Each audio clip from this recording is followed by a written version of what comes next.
कल्की अवतार रे कौन भगवान सीधे छतिया कल्की अवतार हे जाजपुर हे जगतसिंहपुर हे बीरजानगर हे ये महेन्द्रगिरी हे खंडगिरी हे ये पश्चिम ओडिशा उत्तर ओडिशा हे कटक जिले में हे ना ना किए प्रभु कहुच देवानंद ठीक कथा कहूच जे तेणु जेते कह मन न मानिम मोर अनुभव तही अच्युत हस्त चाबिकाठी अच्छी हेतु करबार पोई हेतु रसईबा कि अच्युत शास्त्र पुराण कला कलिकाल ठारू बलिकाल जाए हक कथाटा कहला जुग जा न कहे प्राणी ये करेंगे दोष देवे वृथाटारे मानिबेनि कहीं अच्युत वचन गाई बुलिबे थटारे तेणु शिव कल्प लेखुच कथा कहल एथि तो बोपा कथा पुओ मानिया को राजी नुह तेणु आम कथा तमे मानिम तमे पचारे आमे केमिति बारंबार कहबू ये जोटा हूँ वाल्मीकि कल्प केते जन पाई चंद्रकल्प इंद्रकल्प केते जन पाई हाँ बराह कल्प केते जन पाई पुणी से 5 जन जाक 5टा कल्प लिखिं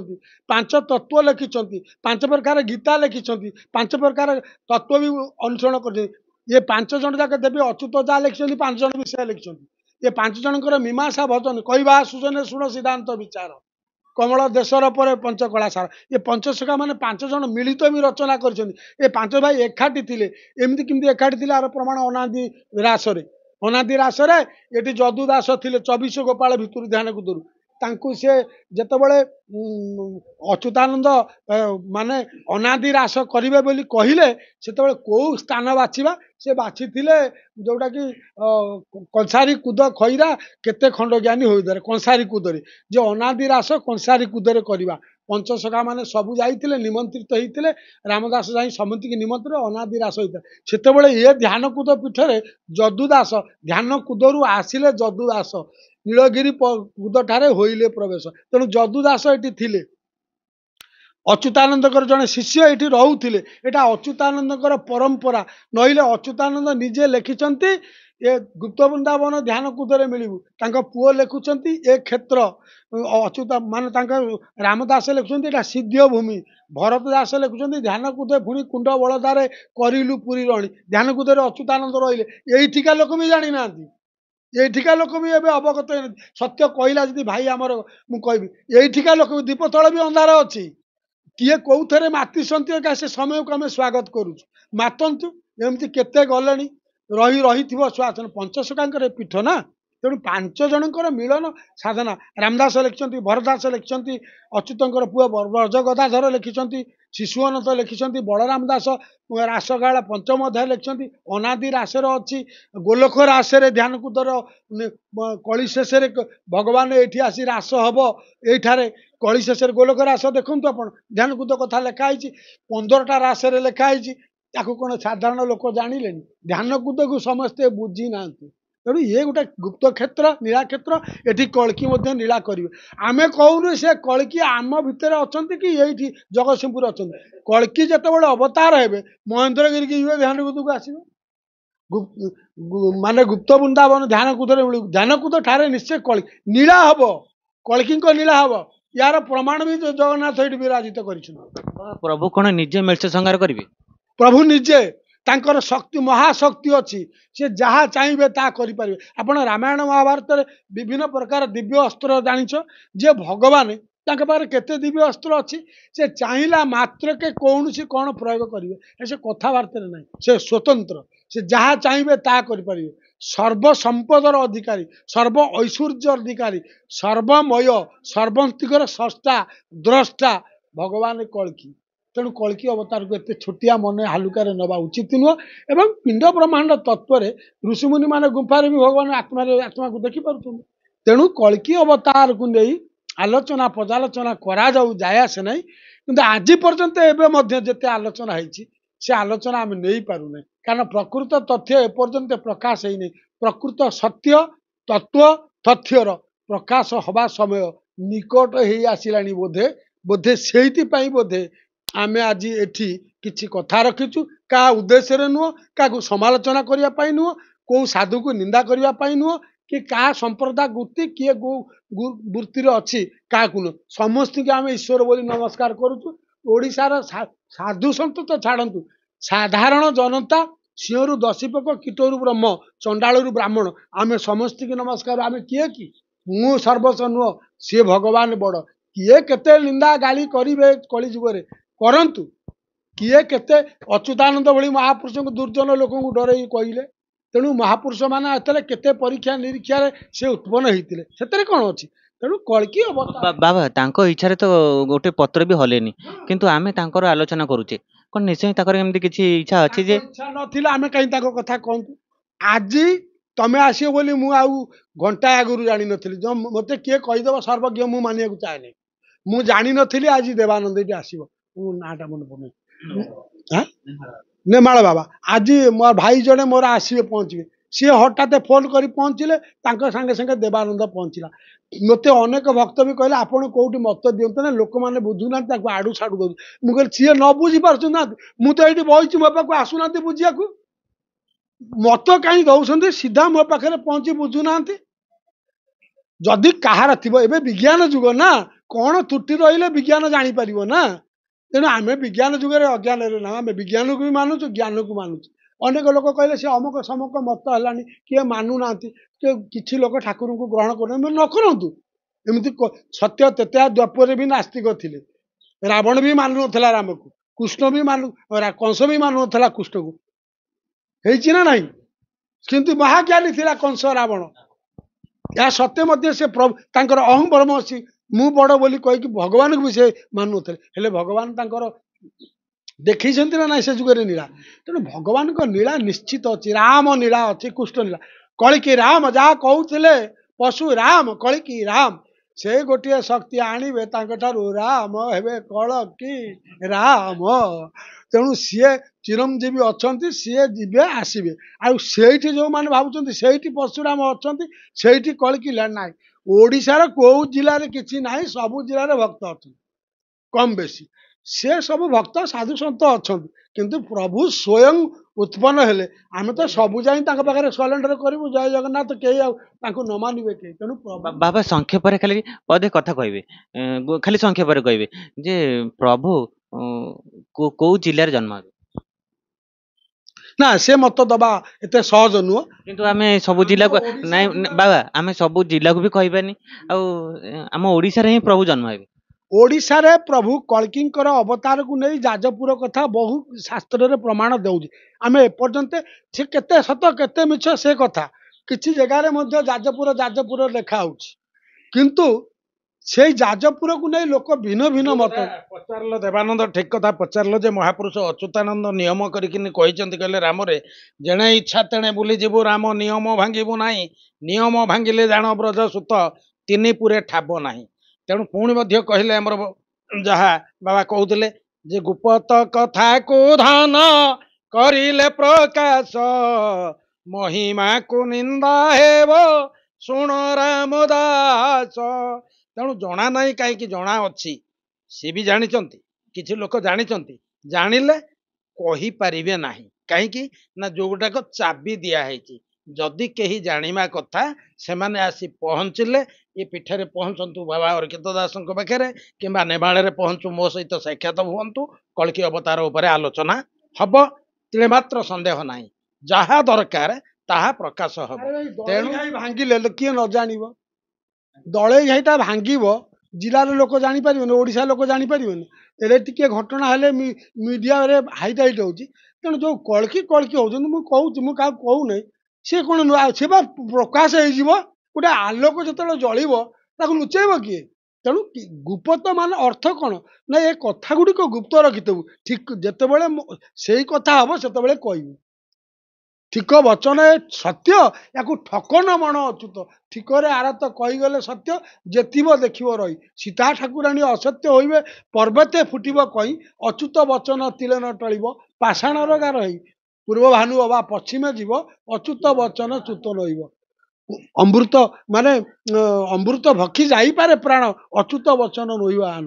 ତେଣୁ ବୃକ୍ଷଲତା ବା ଶିଳା ପର୍ବତ ଯଦ୍ୟାପି ଅଚଳେ ଚଳିବେ ପଥ, ଆଉ ଅଗ୍ନିତେଜ ହିମ ପ୍ରାୟୀ ହେଲେ, ଅଚ୍ୟୁତ ବଚନ କାହିଲେ। ଏଭଳି ଅକାଟ୍ୟ ବାଣୀର ଉପସ୍ଥାପନା କରିଛନ୍ତି ଯୋଉ ଗୁରୁଦେବ ମହାପ୍ରଭୁ, ସେ ବାକ୍ୟ କେମିତି ଚଳିବ। ତେଣୁ ସେ ସବୁ ଜିନିଷ କିଛି ହବ ଲୋକ ବୁଝିବାକୁ ଚେଷ୍ଟା କଲେ ହବ। ବାବା ମହାପୁରୁଷ ଯୋଉ ଡିଷ୍ଟ୍ରିକ୍ଟ ଯେଉଁ ଜିଲ୍ଲାକୁ ମହାପୁରୁଷ ଠାରଗାରରେ ଲେଖିଛନ୍ତି ଯେ ଯାଜପୁରକୁ ପ୍ରାଧାନ୍ୟ ଦେଇଛନ୍ତି, ତେଣୁ ଆପଣ ଯୋଉ କହୁନାହାନ୍ତି କେଉଁ ଜିଲ୍ଲାରେ ପ୍ରଭୁ ଇଏ ବୋଲି, ମାଳିକାରେ ଯାହା ବର୍ଣ୍ଣନା କରାଯାଇଛି ଯେ ମହାପ୍ରଭୁ ଯାଜପୁରରେ ଜନ୍ମ ହେବେ। ଶୁଣ, ଆମେ ଏପର୍ଯ୍ୟନ୍ତ ସିଦ୍ଧାନ୍ତ ନେଇନୁ କଳ୍କି ଅବତାର ହେଇଛନ୍ତି କି ନାହିଁ।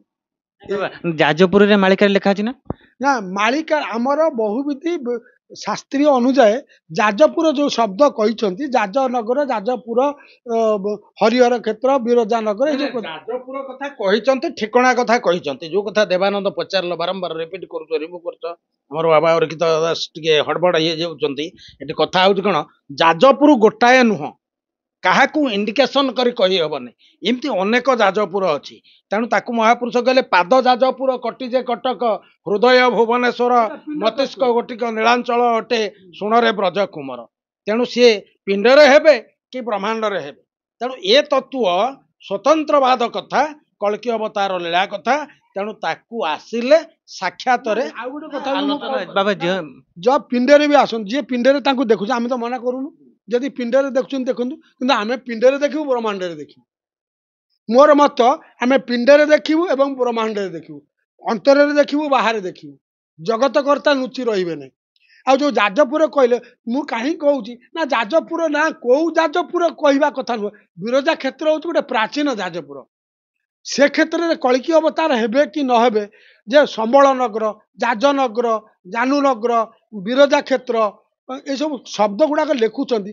ମାଳିକାରେ କିଏ କୋଉଠି ଯୋଡ଼ିଛି କି ଲେଖିଛି ଆମେ କେମିତି କହିବା। ତେଣୁ ଭାଗବତ ତାର ସାରସ୍ୱତ ଲେଖିଛି ଯାଜନଗର। ତେଣୁ ଯୋଉ ଶୂନ୍ୟ ସଂହିତା ଲେଖିଛି, ସେଠି ଜନ୍ମ ହେବେ। ସିଏ ପୁଣି ବିଭିନ୍ନ ସମୟରେ ଲୀଳା ଲେଖା ହେଇଛି। କିଏ କହୁଛନ୍ତି ଯେ ଏଇଠି ଜନ୍ମ ଏଇ ଲୀଳା କଲେ ତମେ ଜାଣିପାରିବ। ନାଇଁ, କଳ୍କି ଅବତାରର ଲୀଳା ଏକ ସ୍ୱତନ୍ତ୍ର। ଆଉ ଯେତେ ଲୀଳା ମାଳିକାରେ ବର୍ଣ୍ଣନା କରାଯାଇଛି, ସେ ଯାଜପୁରରେ ବହୁ ଅବତାର ହେଇଛି। ବହୁତ ଗୁଡ଼ିଏ ଅବତାର ଅଛି। କଳ୍କିର ମାନେ ଯୋଉ ଚେତନା ନେଇ ବହୁ ଗୁଡ଼ିଏ ଅବତାର ଜିନିଷ ତା ଭିତରେ ଆସିଛି। କିନ୍ତୁ ପ୍ରକୃତ କଳ୍କି ଅବତାରଟା ଏ ସମୟରେ ହେଇପାରିନାହାନ୍ତି, ସେ ସମୟ ବାକି ଅଛି। ତେଣୁ ଯାଜପୁରକୁ କହିବା କଥା ନୁହଁ, ଯାଜପୁର କେତେ ଆଡେ ବି ଅଛି। ଯେହେତୁ ମହାପୁରୁଷ ଯାଜପୁରକୁ ଇଙ୍ଗିତ କରିଛନ୍ତି, ତେଣୁ ସେମିତି ଭାବରେ ଯୋଉ ତିଆରି କରିକି ଠିଆ କରିଦଉଛନ୍ତି ଯେ ଯାଜପୁର ଯେହେତୁ କହିଦେଲେ ଆମେ ଗ୍ରହଣ କରିପାରିବୁନା। ଜଣେ ବ୍ୟକ୍ତି କହିଦବ ମୁଁ କଳ୍କି, ଏଟା କେବେ ଗ୍ରହଣୀୟ ନୁହଁ। ଯେ କେମିତି କହିବ କଳ୍କି? ଏମିତି ବି ଅନେକ ଲୋକ କହିଲେଣି ଯେ ଆମର ସେଠି କଳ୍କି ଅଛନ୍ତି। ସେ ତାଙ୍କର ଥାଆନ୍ତୁ, ଆମର କଣ ଅଛି। ତାଙ୍କ ବିଶ୍ୱାସ ତାଙ୍କୁ ତା ପାଖରେ ଥାଉ। ଆମେ ଯେତେବେଳେ ଅନୁଭବ କରିବୁ କଳ୍କି, ଆମେ ଏତେ ଶାସ୍ତ୍ର ଅଧ୍ୟୟନ କରୁଛୁ, ଆମେ ଯଦି ସିଏ କହୁଛନ୍ତି ଆମେ ଅନ୍ଧ ହେଲା, ଆମେ ଶାସ୍ତ୍ର ଅଧ୍ୟୟନ କରି ଯଦି ଅନ୍ଧ, ତମେ ଯଦି ଜ୍ଞାନୀ, ତାଙ୍କ ପାଖରେ ଐଶ୍ୱର୍ଯ୍ୟ ଶକ୍ତି ଆମକୁ ଦେଖାଅ। ତେଣୁ ଯାଜପୁର କଥା ଲେଖା ଅଛି ଯେ ଯାଜପୁରରେ କଳ୍କି କେବେ, କୋଉ ଦିନ, କାହିଁକି ହେବେ, କୋଉ ପାଇଁ ହେବେ, ତାର ପ୍ରମାଣ ଆମେ ଦେଇପାରିବୁନି ଏବେ। କାରଣ ପୁଣି ଦର୍ଶକ ବନ୍ଧୁକୁ ଖାଲି ସତର୍କ କରେଇବି ନା ଚେତନା ଦେବେ ଯେ ପ୍ରଭୁ ଆସିନାହାନ୍ତି, ଯେଉଁମାନେ ପ୍ରଭୁ କହୁଛନ୍ତି ସେ ପ୍ରଭୁ ନୁହେଁ। ନା ନାଇଁ, କିଏ ପ୍ରଭୁ ଯୋଉ କଥା କହୁଛ ଦେବାନନ୍ଦ, ଠିକ କଥା କହୁଛ ଯେ, ତେଣୁ ଯେତେ କହିବ ମନ ନ ମାନିମ ମୋର ଅନୁଭବ ତହିଁ, ଅଚ୍ୟୁତ ହସ୍ତରେ ଚାବିକାଠି ଅଛି ହେତୁ କରବାର ପୋଇ, ହେତୁ ରସେଇବା ପାଇଁ କି ଅଚ୍ୟୁତ ଶାସ୍ତ୍ର ପୁରାଣ କଲା, କଳିକାଳ ଠାରୁ ବଳିକାଳ ଯାଏ ହକ କଥାଟା କହିଲା। ଯୁଗ ଯା ନ କହେ ପ୍ରାଣୀ ଇଏ କରିବେ, ଦୋଷ ଦେବେ ବୃଥାଟାରେ, ମାନିବେନି କେହି ଅଚ୍ୟୁତ ବଚନ, ଗାଇ ବୁଲିବେ ଥଟାରେ। ତେଣୁ ଶିବ କଳ୍ପରେ ଲେଖୁଛ କଥା କହିଲ, ଏଥି ତ ବୋପା କଥା ପୁଅ ମାନିବାକୁ ରାଜି ନୁହଁ। ତେଣୁ ଆମ କଥା ତମେ ମାନିବ, ତମେ ପଚାରିଲେ ଆମେ କେମିତି ବାରମ୍ବାର କହିବୁ? ଏ କଥା କହି ହବ ନାହିଁ। ଯାହା ଓକୁଆ କଥା ତାକୁ ପଚାରିବା ଆବଶ୍ୟକ ନାହିଁ। ବାବା କଣ ଅଜ୍ଞାନତା ରହିଛି? ବାବା କଣ ଅଜ୍ଞାନତା ରହିଛି? ପାଖରେ କୋଉ ଗ୍ରନ୍ଥରେ କଣ ପ୍ରମାଣ ଅଛି, ବା କୋଉ ଗ୍ରନ୍ଥରେ କୋଉଠି ଅବତାର ହେବେ, କଣ ହେବେ, ଏଇ ଯୋଉ କଥା କହୁଛ, ଯୋଉମାନେ ଧର ବିଭିନ୍ନ ରୂପରେ କହୁଛନ୍ତି, ବିଭିନ୍ନ ସାକ୍ଷାତ କରୁଛ, ସେମାନେ ଡକଉନାହାନ୍ତି ତାଙ୍କ ସଭା ସମିତି କରି ଆମେ ଯିବୁ, ତାଙ୍କ ପାଖରେ କଣ ଗ୍ରନ୍ଥ ଅଛି, ପ୍ରମାଣ କଣ ଅଛି। ନହେଲେ ଯଦି ସିଏ ଅନୁଭବ ବା ସାଧନା ବଳରେ ଜାଣୁଛନ୍ତି, ଆମେ ଜାଣିବା, ଆମେ କହିବା। ତେଣୁ କାହାର କଣ ଅନୁଭବ ହେଇଛି, କିଏ କାହାକୁ ମାନୁଛି, ସେଥିରେ ଆମେ ଆପତ୍ତି ଉଠେଇବୁ ନାହିଁ। କାରଣ ଜଗତରେ ଯିଏ ଯେମିତି ଅଛି ସିଏ ସେମିତି ରହିବ। କିଏ କାହାକୁ ମାନୁଛି, କିଏ କାହାକୁ ଗୁରୁକୁ ଭଗବାନ, ଗୁରୁକୁ ଶିଷ୍ୟ ଭଗବାନ ଭଳିଆ ମାନିବ। ଯିଏ ଜଣକୁ ଗୁରୁ କରିବ, ତା ଗୁରୁକୁ ସେ ଭଗବାନ ମାନିବ। କାରଣ ଗୁରୁ ଭଗବାନ ହେଇପାରନ୍ତି, କଳ୍କି କେମିତି ହେଇଯିବେ? ଗୁରୁ ଭଗବାନ ହେଇପାରନ୍ତି ଶିଷ୍ୟ ପାଇଁ, ଗୁରୁ ତାର ତ୍ରାଣକର୍ତ୍ତା ହେଇପାରନ୍ତି। କିନ୍ତୁ ବଶିଷ୍ଠ ରାମଙ୍କର ଗୁରୁ, ବଶିଷ୍ଠ କଣ ମାନେ ଜଣେ ଗୁରୁ, ସେ କହିବ କି ମୁଁ ଭଗବାନ? भगवान तांको गुरु कले से वशिष्ठ कहले नाई मु भगवान भगवान सी कहले नाई वशिष्ठ कहले राम होउछन्ति भगवान शांतिपनी की गुरु कले श्रीकृष्ण सी कहले ना ना मु गुरु भगवान भगवान से चिन्हले ना ये होउछन्ति कृष्ण भगवान तेणु ये गुरुपण बहिले कौन है भगवान गोटे स्वतंत्र समस्ती जगन्नाथ बड़ समस्ती राम कृष्ण बड़ समस्ती कलिकी बड़ ए कलिकी हे भाइया न हुए रे भाई कलिकी आसिले समस्ते जानिबे लुचि रहिबनी केही जोठी आसिबे जो नीला करिवे प्रकट होइबे से आमे मालिका पढिछु गुप्त वृंदावन ध्यान कुदरे मिलिबो कलिकी लीला हबो तेणु अन्यमाଳରେ हबो कलिकी लीला तीनटा रथ बुलिबो से रथ समय हेलानि कि तीनटा रथ जीवो समते कहउछन्ति छतियारे भगवान जन्म हेबे छतियारे जगन्नाथ जीवे लीला करिवे छतियारे लीला एबे हेइछि कि हेइ गलानि कि हबो किए कहू केही कहि परिबा नै छतिया बटरे हाड़िया कमर चाहिछि प्रभु पथकू कौन से प्रभु पथकू हाड़ीदास चाहिथिले और तमे कौन चाहिछ सीए भगवान को भक्ति रे बांधी थिले जे प्रभु मो क्षेत्र को आसीबो सेठी गोटे छतिया क्षेत्र हेइ जाइछि आ पुणी भगवान जीवे कौन मते कहून कलिकी अवतार रे कौन भगवान सीधे कौन छतिया कलिकी अवतार हे जाजपुर हे जगतसिंहपुर हे बिरजानगर हे ये महेन्द्रगिरी हे खंडगिरी हे ये पश्चिम ओडिशा उत्तर ओडिशा हे कटक जिले में हे कई हे ना एकमात्र व्यास होउछन्ति प्रभु अच्युत होउछन्ति प्रभु जगन्नाथ होउछन्ति प्रभु आउ सबु सबु एबे प्रभु कहले आमे तीन जन को बुझेई दबु सी हेले अच्युतानंद महापुरुष प्रभु प्रभु हेले व्यास देव जी आम आखि खोली आमे जांक जोगु आज कहूचे सी हेले प्रभु आउ जगन्नाथ हेले प्रभु आउ आसीबे आमर कलिकी प्रभु आमे तांका पाद तले नंबिबु तांको तांको पाद धरिकी मुंडिया मारिबु नंबिबु तांको छाड़िबु नै गोड़ को माडी बसी धरिबो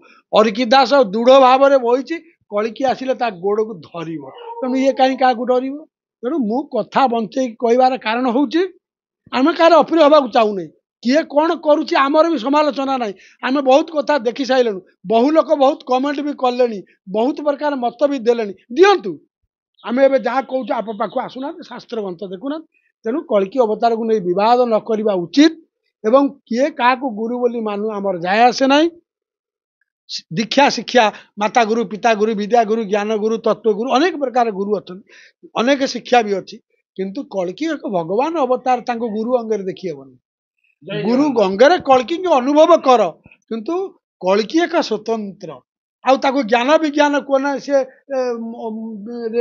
सीमित नुहति कि सी माने गोटे व्यक्ति बा गोटे स्थिति गोटे शक्ति गोटे भक्ति इमती भी नुह कलिकी एक स्वतंत्र जिनिस जय जगन्नाथ बाबा जहाँ कहले जड़े शिष्य जड़े गुरु को से भगवान कहि परिबो किंतु गुरु निजे कहि परिबेनी से भगवान बोली बिल्कुल बिल्कुल तेणु जो कथा कहले देवानंद बहुत कथा तो आलोचना हे का आसिला तेणु आज जो कथा आमर ध्यान कुदरे बसिकिरे आमे बाबा अरकित दास महाराज सहित आलोचना कलु बहुत कथा आलोचना हला महापुरुष कहिसंती कलकी कलकी कलकी कलकी हेकिनी थकाए मरिबे तेणु काली कालिया जो गोटा जगन्नाथ कली रे देखिबु प्रत्यक्ष ये जो कलकी कलकी हेकिनी जेमिति कोकुआ भय घटी थला द्वापर रे थोड़ाए विनाश होइतले ये कलकी कलकी हेकिनी इमिति ये थोड़ाए विनाश हेबे तेणु जो कथा महापुरुष कहले तेणु भक्ति रे प्रीति जारो थाए नीति से परा पुरुष तम द्वादश गोपाल आश्रित हेबारु लक्षे ग्रंथ कली जान तेणु जो मानकर भक्ति अच्छी जो मानकर प्रीति अच्छी जो मानकर स्नेह अच्छी जो मानकर श्रद्धा अच्छी जो मानकर भावना अच्छी जो मानकर चेतना अच्छी तेणु जो मानकर कर्म अच्छी से ही माने ही कलकी के देखिए आउ तो अनेक कथा बाकी रहीगला मो देह तो असुस्थ प्राय आपण मैंने जानते हार्ट ब्लकेज होती 6टा ब्लकेज तथापि मु प्रभु कथा आलोचना हेले संभाली पारुनी आलोचना को पलि आसुची मत किंतु डाक्तर मना कर बड़ पार्टी करनी गुड़िए गपीबनी तेणु जा हूँ एतिकी कही आज बाणी की विराम दबा पुणी आम सहित जोड़ी रहिले बेले बेले महापुरुषंकर ग्रंथ अध्ययन अध्यापन कर भावपूर्ण शेष कथा हूँ सी जहाँ कहले आम जहाँ आलोचना कलु आमर दोष त्रुटि क्षमा करेंगे ଆମେ କାହାକୁ କେବେ ହେଲେ ଆକ୍ଷେପ କରିବା କହିବି ଆମେ ଜାଣିଥିବାର କଥା ଗୁଡ଼ିକୁ ଉପସ୍ଥାପିତ କଲୁ। ମୂଳ କଥା ହେଉଛି ଆମେ କଳିକି କେବେ ଆସିବେ କହିପାରିବୁ ନାହିଁ। କଳିଯୁଗ ଶେଷ ହେଲାଣି କି ନା ଆମେ କହିପାରିବୁ ନାହିଁ। ମାଳିକାକୁ ଅଧ୍ୟୟନ ଅଧ୍ୟାପନ କରୁଥିବାରୁ ଆମେ ଏସବୁ ତଥ୍ୟକୁ ପାଉଛୁ। ଆଉ କିଏ କ'ଣ କରିବେ ସେ କଥା ଦେବଦୁର୍ଲଭ, କିନ୍ତୁ କଳିକି ଅବତାର ହବ, କଳିଯୁଗ ସରିବ। ସବୁ ଯୁଗ ସରିଛି, କଳିଯୁଗ ସରିବ। ସବୁ ଯୁଗରେ ଅବତାରୀ ଆସିଛନ୍ତି, କଳିଯୁଗରେ କଳିକି ଅବତାର ଆସିବ। ଏହା ହିଁ ଆମର କଥା। କେବେ କେଉଁଠି କାହିଁକି ଅନୁସନ୍ଧାନ କରନ୍ତୁ ଧ୍ୟାନ ଗୁରୁକୁ ଆସିକି। ଜୟ ଜଗନ୍ନାଥ। ବାବା ଆପଣ ଦୁଇ ଜଣ ବାବାଙ୍କୁ ବହୁତ ବହୁତ ଧନ୍ୟବାଦ। ଦର୍ଶକ ବନ୍ଧୁ ଆଜିର ଅଧ୍ୟାୟକୁ ଏଇଠି ବିରାମ ଦେଉଛୁ। ଆଉ ଏକ ନୂତନ ଅଧ୍ୟାୟରେ ଆପଣଙ୍କ ସହିତ ସାକ୍ଷାତ ହେବ। ସେ ପର୍ଯ୍ୟନ୍ତ ରହୁଛୁ। ଜୟ ଶ୍ରୀ ଜଗନ୍ନାଥ, ଜୟ ପଞ୍ଚସଖା।